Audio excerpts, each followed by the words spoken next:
me colocaram aqui, né, no seminário, para falar um pouquinho dos desafios regulatórios e a implementação da proteção de dados pessoais no SUS. Então, eu vou trazer um pouco nossos casos concretos e vou entrar também um pouco na questão da IA, para a gente também não sair tanto do tema aqui do nosso seminário. Então, vou fazer um mix aqui do que a gente tem feito no âmbito do SUS e do Ministério da Saúde em relação à implementação de conformidade à proteção de dados e também as iniciativas em inteligência artificial. E aí, como também nós temos uma plateia que ainda não conhece tanto o SUS, e eu trouxe alguns slides em inglês, tá? Não são todos, mas como eu estou falando português, eu acho que vocês também vão entender, mas eu quis também ajudar o pessoal. O SUS, né, o nosso Sistema Único de Saúde, é um sistema que tem, hoje, 2,8 bilhões de serviços por ano, então é um sistema muito grande, que atende um dos maiores sistemas de saúde do mundo. É, inclusive, o único sistema gratuito, né, no mundo para os países que têm mais de 100 milhões de habitantes. A gente tem 203 milhões de habitantes no Brasil, sendo que mais de 70% da população brasileira utiliza apenas o Sistema Único de Saúde. Isso dá cerca de 150 milhões de pessoas. Então, é realmente um sistema muito complexo, um sistema que tem a sua administração compartilhada entre os entes federal, estadual e municipal, o que lhe confere também uma estrutura que é bastante difícil de regulamentar, porque se vocês forem imaginar, né, a gente tem uma gestão que a gente chama de tripartite, então isso confere uma complexidade particular ao nosso Estado, principalmente quando a gente está falando de proteção de dados, e a gente vai entrar naquelas minúcias até de conceitos, né? Quem são os agentes de tratamento, quem são os controladores, se a gente tem sistemas que são compartilhados entre 3 esferas, no mínimo, né? Então, nesse sentido, no âmbito do SUS, como a gente tem pensado a transformação digital e o uso de proteção, né, e a proteção de dados e o uso de inteligência artificial? A gente tem feito, né, a gente implementou no ano passado o programa SUS Digital. O que é o programa SUS Digital? É um programa federal destinado à transformação digital do SUS. Né? Então, essa é a primeira vez que o governo brasileiro tem um programa nacional que financia as secretarias estaduais e municipais para a transformação digital e implementação de saúde digital. Então, no âmbito desse programa, né, o governo federal financiou o programa e todos os estados aderiram, todos os estados e municípios. E como é que eles fizeram, como é que a gente pensou em fazer essa transformação digital? Primeiro, por meio de um diagnóstico situacional da rede de atenção à saúde. Então, a gente primeiro pensou em como que está a situação dessa rede de atenção. Segundo, a gente fez um índice de maturidade em saúde digital. Então, a gente quis medir como que está o grau de maturidade dos estados e municípios em saúde digital, para que, então, depois, com base nesse grande diagnóstico, eles pudessem fazer os seus planos de ação em transformação de saúde digital. Então, a gente está na etapa agora em que eles estão entregando esses planos de transformação digital, a partir desse diagnóstico que foi feito. E dentro do diagnóstico, a gente colocou questões específicas relacionadas à proteção de dados e à segurança da informação. Então, isso é bastante importante, porque nos nossos planos a gente já previu que os estados, as secretarias municipais estaduais de saúde, deveriam colocar elementos que se referissem à proteção de dados e segurança da informação, certo? Até porque a gente considera esse um grande princípio da própria transformação digital. Então, na nossa portaria que instituiu o programa SUS Digital, a gente expressamente previu, tá, esse uso apropriado, ético e crítico de novas tecnologias digitais, mas com olho e foco na proteção de dados pessoais. E na portaria também, entre outros elementos, tá, gente? Mas eu estou focando aqui mais na questão da proteção de dados, que é o nosso objeto de estudo. Na portaria também, a gente conceituou o que é dado de saúde, esse é um elemento até que o Matheus acabou de citar aqui, porque a gente realmente vai começar a enfrentar essas questões, inclusive conceituais, o que é cada coisa. A Lei Geral de Proteção de Dados, ela não traz o que é o dado de saúde, e a gente precisava dessa definição aqui. Então, a gente conceituou o que é o dado de saúde para fins, ao menos do programa SUS Digital, né, nosso programa aqui de transformação digital. Então, a gente conceituou o dado de saúde pessoal sensível, né, como aquele dado relativo à saúde de um titular, né, ou a atenção à saúde a ele dispensada. Então, esse também é um elemento que a gente comentou aqui na mesa, inclusive pela professora Tereza. né, que não é só a questão da saúde dele, mas também todos os dados clínicos e dados de atendimentos referentes à sua saúde, no presente, no passado ou no futuro, e também com uma inspiração aqui da GDPR, do Regulamento Europeu, já que a gente não tinha esse conceito na nossa Lei Geral de Proteção de Dados. E aí, indo um pouco aqui para só relembrando, né, eu sei que vocês estão cansados de saber que existe uma Secretaria de Informação e Saúde Digital dentro do Ministério da Saúde, mas considerando que a gente tem um público também que, né, é bem grande também, as pessoas que nos assistem aqui, é interessante a gente mencionar que quem lidera essa questão, né, e quem instituiu e pensou no programa SUS Digital, junto também com os demais atores do ecossistema de saúde digital, foi a Secretaria de Informação e Saúde Digital do Ministério da Saúde, que foi criada há cerca de 2 anos justamente para pensar como dar uma governança melhor às questões de aplicação de tecnologias digitais em saúde.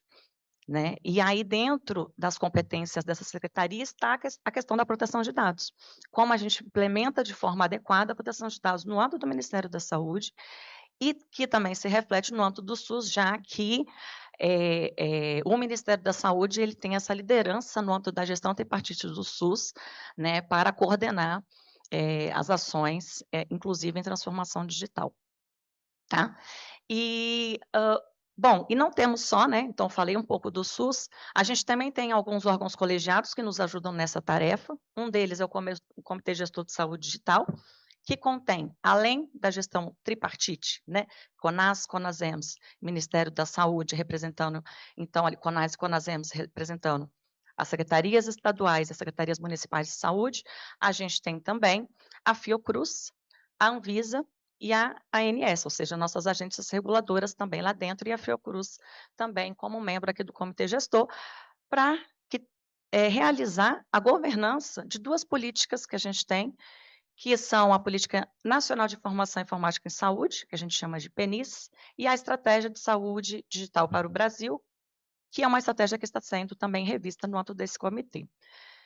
Tá? E dentro do Comitê Gestor de Saúde Digital, a gente tem um subcomitê, que é o subcomitê de LGPD, que eu coordeno também, que se destina a fomentar a cultura em privacidade e proteção de dados no âmbito do SUS e também assessorar o comitê gestor nessa matéria de proteção de dados. Então, assim, todo lugar que a gente vê a saúde digital, a proteção dos dados pessoais e de privacidade, ela vem sempre acoplada aqui. O que a gente tem feito no âmbito, então, desse comitê gestor e também do próprio ministério, né? A gente tem feito algumas jornadas de proteção de dados, aqui são 2 eventos que estão gravados até no canal do DataSUS no YouTube, né, que a gente discutiu as principais questões, isso para a formação dos profissionais e para a discussão de assunto. Então, na primeira jornada, a gente começou bem mais básico, conceitual, na segunda jornada, a gente já entrou em questões mais, né, em discussões mais aprofundadas, inclusive de inteligência artificial, justamente para promover uma capacitação à literacia para o público em geral e também para os profissionais, e teve uma adesão bastante interessante. Então, a gente vê, assim, como as pessoas realmente estão fomentas por conhecer mais sobre o assunto, né. Além disso, o Ministério da Saúde também faz parte do Conselho Nacional, de Proteção de Dados Pessoais e da Privacidade, que é o conselho, que é o órgão consultivo da Autoridade Nacional de Proteção de Dados. Então, a gente tem 5 órgãos da administração pública aqui dentro desse conselho, e até o final de 2023, a gente não tinha o Ministério da Saúde, então a gente fez uma articulação, realmente na Casa Civil, para que fosse alterado o decreto para a gente entrar, porque o Ministério da Saúde é o ministério que mais trata dados na esplanada, né, e inclusive dados sensíveis, então a gente entendeu que era muito importante ter esse protagonismo junto à Autoridade Nacional de Proteção de Dados e por isso, foi feita essa inclusão aqui. E já que estamos falando de ANPD, e até voltando aqui um pouquinho, né, a ANPD, a Autoridade Nacional de Proteção de Dados, ela incluiu na sua agenda regulatória, a regulação dos dados de saúde, agora para o período de 25 a 26, inclusive com prioridade para esse ano.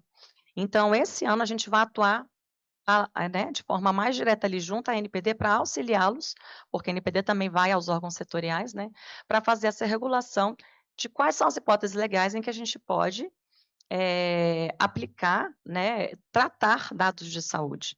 A gente sabe que tem muitos dados de saúde hoje sendo tratados por diversos estabelecimentos que não têm, por exemplo, licença sanitária, né, como os nossos devices todos, recolhendo dados de saúde nossos, e, aí eles até falam, às vezes não é ou não coloca como dado de saúde, né, ou diz que houve consentimento, mas quem pode, de fato, tratar esses dados? Então são questões que a gente vai ter que enfrentar, né, e regular agora, no âmbito dessa agenda regulatória da NPD. Se Deus quiser, deve sair em breve, e eles já nos chamaram, até para vocês terem conhecimento, para uma conversa, para que realmente a gente faça parte. Então, embora a gente esteja também no conselho, mas mais diretamente também a gente vai participar, fomos convidados a participar desse processo. E já que eu estava puxando também a NPD, eu trouxe aqui uma previsão que tem lá no projeto de lei de inteligência artificial, que é o 2338, a gente também não tem uma lei ainda, né, que regula a inteligência artificial, mas tem o projeto que prevê, essa parte vai sair da lei, tá, gente, porque ela está inadequada, mas de toda forma ela já sinaliza que se quer que a NPD conste como órgão de coordenação do Sistema Nacional de Regulação e Governança de Inteligência Artificial no Brasil. Então, além das questões de proteção de dados, a NPD também está sendo chamada a regular as questões de inteligência artificial no nosso país. E aí, no projeto, né, a saúde está colocada ali, isso em coordenação com os órgãos setoriais, tá? Então, também existe essa previsão, e a saúde está colocada ali como um alto risco. Então, a gente vê assim, hoje, né, realmente a saúde, a aplicação de inteligência artificial na saúde, a professora Colin trouxe um ótimo exemplo hoje do quanto ela pode impactar positivamente na vida das pessoas e dos pacientes, mas como também ela não é só uma questão ali de, até quando ela falou dos vieses, de equidade, mas de própria segurança, porque se houver um erro e houver um diagnóstico ou um tratamento baseado unicamente em IA, quais são os riscos que isso não pode trazer? Então, ela também é considerada alto risco. Então, ao mesmo tempo em que ela traz um alto benefício, ela também, quando a gente vai falar de regulação, ela vai ser considerada alto risco, justamente por conta desse impacto que ela tem na vida das pessoas, tá?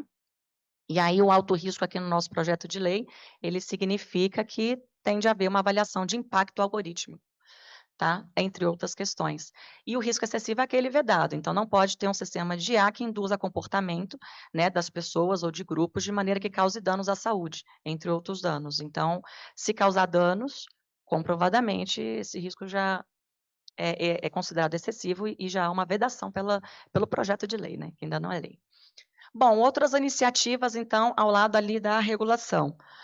A gente tem a Estratégia Brasileira em Inteligência Artificial, que está sendo revisada, o Plano Brasileiro de Inteligência Artificial, que foi lançado no ano passado, vou falar um pouquinho mais sobre ele adiante, e temos também algumas iniciativas de cooperação internacional, como, por exemplo, um grupo de trabalho de saúde do G20, que foi trabalhado com o Brasil sediando aqui o G20 no ano passado, específico, então, de aplicação de inteligência artificial na saúde digital. E a gente teve, há 2 semanas atrás, uma reunião técnica sobre a aplicação de inteligência artificial em saúde. Então, assim, são questões que estão sendo debatidas não só aqui, né, nos nossos ambientes acadêmicos e entre os demais atores, né, do ecossistema aí de saúde digital, mas também no plano internacional, para a gente ver quais são esses desafios comuns, como a gente pode achar uma harmonização das legislações, como a gente pode compartilhar as experiências e gerar aí um aprendizado mútuo e um entendimento compartilhado sobre o assunto, né. E falando um pouquinho sobre o plano, só para trazer o que a gente, né, o que foi pensado pelo governo federal nesse plano de IA e como que está a saúde aqui dentro. O Plano Brasileiro de IA, ele foi aqui, isso aqui são 5 objetivos principais dele, né, como que princípios, que foi transformar a vida dos brasileiros por meio de inovação sustentável, então tem a sustentabilidade aqui colocada. A questão da infraestrutura, porque a gente precisa ter infraestrutura tecnológica e computadores robustos para processar inteligência artificial, alimentadas por energias renováveis, então, né, mais uma vez, a questão da sustentabilidade. Isso é um plano, né? É o que a gente pretende fazer. Desenvolver modelos avançados de linguagem em português, então, também pensando na nossa linguagem, na nossa cultura, na nossa diversidade social, cultural e linguística, também fortalecendo a soberania digital em IA, né, a formação e capacitação, porque a gente também não consegue utilizar inteligência artificial se a gente não tiver adequada formação para o uso dos nossos profissionais, e o protagonismo do Brasil nesse desenvolvimento tecnológico. Então, é a questão de você mesmo equilibrar, né, como eu posso fomentar, o desenvolvimento em inteligência artificial, ao mesmo tempo em que eu faço uma regulação que não desestimule esse desenvolvimento que eu quero. Ao Vou citar muito rapidamente para não tomar muito nosso tempo aqui, mas a gente tem, por exemplo, no SUS, ações previstas de impacto imediato nesse plano, como o prontuário falado, né, que é para, por exemplo, no atendimento de telesaúde, você economizar ali o tempo que o médico fica transcrevendo os registros do paciente. Então, o próprio IA vai pegar, fazer essa transcrição, já pode colocar esses dados no prontuário eletrônico automaticamente. E a decisão de compras de medicamentos. Então, a gente vai ver aqui, nesses projetos, assim, a IA sendo utilizada para diagnóstico, tratamento, né, sendo utilizada também para gestão médico e hospitalar, né, então não só para as questões, clínicas em si, mas também para questões de gestão que são importantes. Inclusive, por exemplo, aqui, um outro exemplo, eh aqui a questão da compra de medicamentos que eu estava falando antes, porque hoje as compras são feitas numa série histórica e tem outros elementos que podem, por exemplo, que a IA pode verificar, né, para prever, por exemplo, emergências sanitárias, então você tem que ter uma logística diferente. A inteligência artificial também pode nos dar suporte a isso. Eh, Aqui é questão de saúde bucal também, que é uma questão, bem importante no SUS, porque a gente tem uma população que que está, digamos, né, que não tem acesso à saúde bucal, detecção de anomalias em procedimentos hospitalares e ambulatoriais, então são os erros comuns. Então o que que sai do padrão? O que que foi anotado aqui? "Ah, essa pessoa foi internada por um problema aqui cardiológico, de repente estão dando um remédio diferenciado para ele", e a IA pode ir lá e falar: "Olha, isso aqui está fugindo do padrão, está certo mesmo? Pode conferir?". Então, também detecção de erros.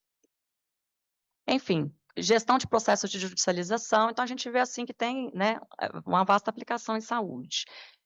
E aí eu queria também trazer, até porque foi trazido também pelas nossas colegas aqui, seria bom, a gente, também, mostrar, né, a experiência do Brasil em relação a plataformas de interoperabilidade de dados em saúde. Então a gente tem a RNDS, que é a Rede Nacional de Dados em Saúde, que é a nossa rede, então, nossa plataforma de interoperabilidade que permite a união de todos esses dados de saúde. Então, a gente pode ter, por exemplo, dados do setor privado, setor público, de laboratórios privados. A gente tem, por exemplo, né, atualmente na rede, mais de 750 laboratórios enviando exames de Covid.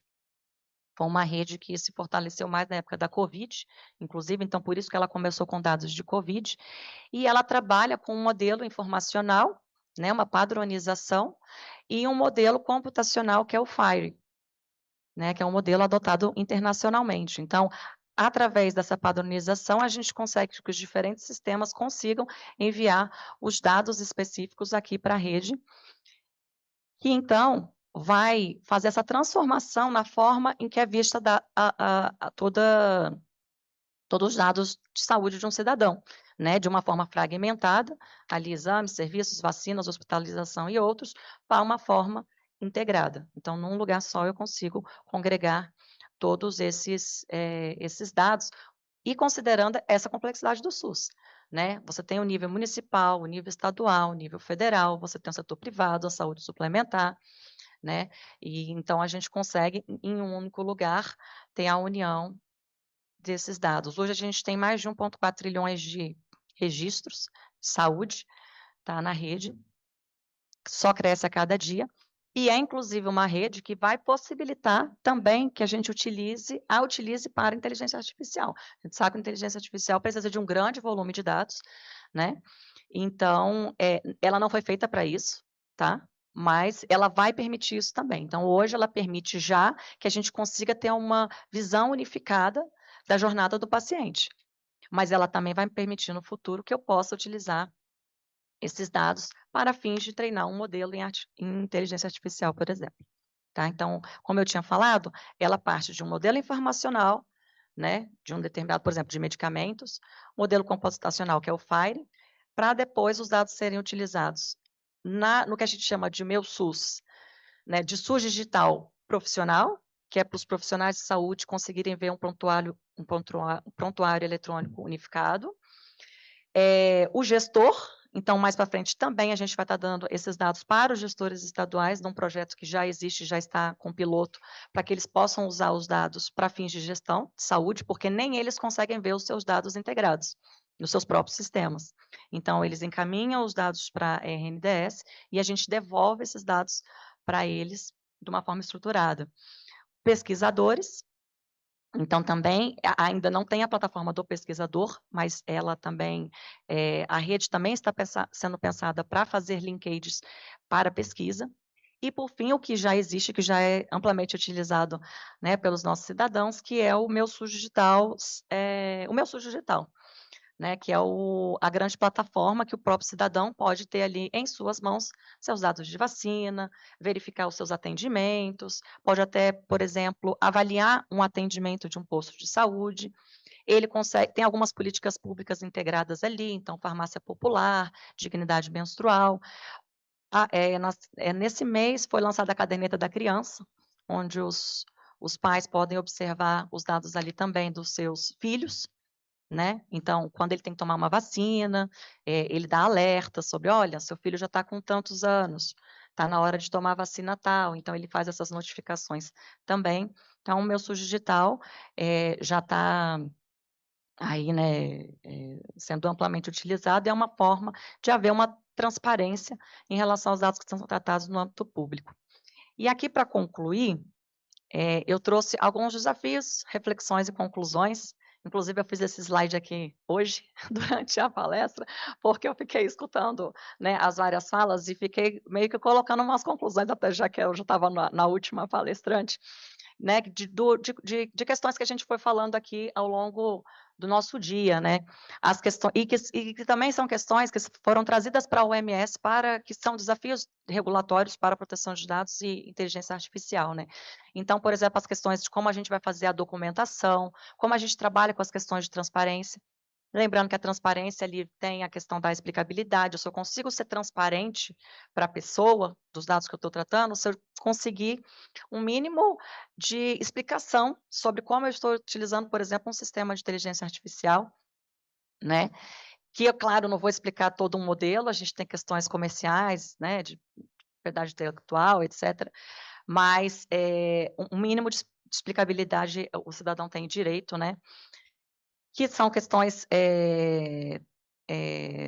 também que vão estar, relacionadas ali com auditabilidade, literacia, inteligibilidade, que é como que a pessoa vai entender aquilo que eu estou falando, né, que o médico dizer para ele: "Olha, eu estou fazendo seu tratamento, seu diagnóstico aqui com base também em uma inteligência artificial". Como que essa explicabilidade pode ser feita de uma forma que pode ser inteligível ao paciente, né. E aí a gente entra também na questão de formação para o uso de IA em saúde, né, os profissionais também têm que estar formados em relação a isso, e aí no âmbito do Ministério da Saúde a gente lançou também, recentemente, o programa PET Saúde, que é um programa de formação para os profissionais de saúde, um edital que foi lançado para que as secretarias municipais, estaduais de saúde, em conjunto com universidades superiores, né, de nível superior, pudessem apresentar seus projetos em formação para a saúde digital. A questão de gestão de riscos, a gente tem no nosso projeto de lei de inteligência artificial, ele é um projeto que tem uma abordagem de riscos, né, e de direitos, mas a gente tem que pensar essa gestão de riscos durante todo o ciclo de vida do sistema de IA. A professora Collen também trouxe isso para a gente, né, o Mind the Gap. A gente tem muitos estudos, muitos não. Às vezes a gente se preocupa muito em como vai colocar o sistema e quais são os requisitos para colocar um sistema de IA no ar, mas, poucos são aqueles estudos já que verificam quais são de fato os resultados clínicos advindos e os benefícios advindos da aplicação de IA em saúde. Então é preciso também, que haja esse monitoramento, né, não só na etapa pré, mas durante a aplicação do sistema e no pós também, né, para que a gente possa verificar a resolubilidade do sistema de IA clinicamente falando. A questão de privacidade, proteção de dados, que a gente falou também aqui ao longo da exposição, a questão do privacy by design, também pensar na privacidade desde a concepção dos sistemas, né? E depois também por todo o seu monitoramento e as questões também de ameaças cibernéticas, como é que a gente vai lidar com esses riscos. Então, isso também tem muito a ver com a questão da gestão de riscos, já que, né, os crimes cibernéticos a gente fala que estão sempre à frente da gente, né? Do direito, então. A questão da qualidade dos dados, da representatividade dos dados, então, né, garbage in, garbage out, a professora também falou hoje.